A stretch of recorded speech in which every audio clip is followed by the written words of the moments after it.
നമസ്കാരം, തടൈ ന്യൂസിലേക്ക് സ്വാഗതം.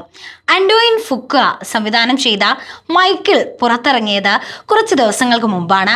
സിനിമയിലെ മനോഹരമായ രംഗങ്ങളിലൊന്നായിരുന്നു മൈക്കിൾ ജാക്സൺ ഒരു ചിമ്പാൻസി കുഞ്ഞിനെ വീട്ടിലേക്ക് കൊണ്ടുവരുന്നതും പിന്നീട് വളർത്തുന്നതും.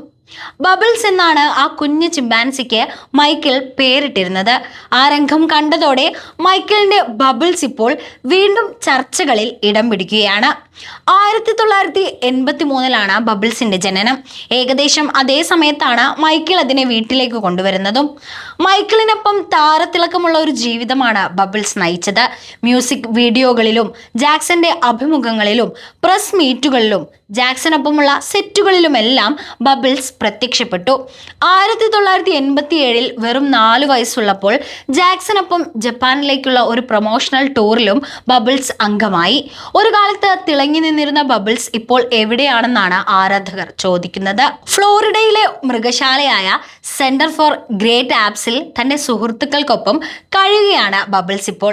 2005 വളരെയധികം വലുതായ ശേഷമാണ് ബബിൾസ് ഈ കേന്ദ്രത്തിലെത്തിയതെന്ന് അവരുടെ വെബ്സൈറ്റ് പറയുന്നുണ്ട്.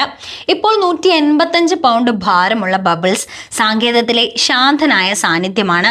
തന്റെ ഏറ്റവും അടുത്ത സുഹൃത്തുക്കളായ ഊപ്സി, ഭോമ, കൊടുവ, സ്ട്രൈക്കർ എന്നിവർ അടങ്ങുന്ന ചിമ്പാൻസി ഗ്രൂപ്പിന്റെ നേതാവ് കൂടിയാണ് ബബിൾസ്. ലജ്ജാശീലനാണെങ്കിലും ബബിൾസ് വളരെ ക്രിയേറ്റീവ് ആണെന്നും വരയ്ക്കാൻ അവൻ ഏറെ ഇഷ്ടമാണെന്നും വെബ്സൈറ്റിൽ പറയുന്നു. എന്നിരുന്നാലും ഫോട്ടോ എടുക്കുന്നതിനോട് അവന് വെറുപ്പാണ്. അവന്റെ ചിത്രങ്ങൾ എടുക്കാൻ വളരെ ബുദ്ധിമുട്ടാണ്. കാരണം ക്യാമറയ്ക്ക് മുന്നിൽ നിൽക്കാൻ അവന് താല്പര്യമില്ല. ക്യാമറ കാണുമ്പോഴെല്ലാം അവൻ പുറം തിരിഞ്ഞു നിൽക്കും. വെബ്സൈറ്റിൽ ഇങ്ങനെ പറഞ്ഞു വെക്കുന്നു: മൈക്കിൾ കൊണ്ടു നടന്ന മുഖത്ത് പിങ്ക് നിറമുള്ള ഒരു കുഞ്ഞായിട്ടാണ് ആളുകൾ ഇപ്പോഴും അവനെ സങ്കല്പിക്കുന്നത്. പക്ഷേ അവനിപ്പോൾ വലിയ കുട്ടിയാണ്. മൃഗശാലയിൽ എത്തുന്നവരിലേറെയും അവന്റെ ചിത്രമെടുക്കാൻ ആഗ്രഹിക്കുന്നവരാണെങ്കിലും അവനത് ഇഷ്ടമല്ലെന്നും മൃഗശാല അധികൃതർ പറയുന്നുണ്ട്.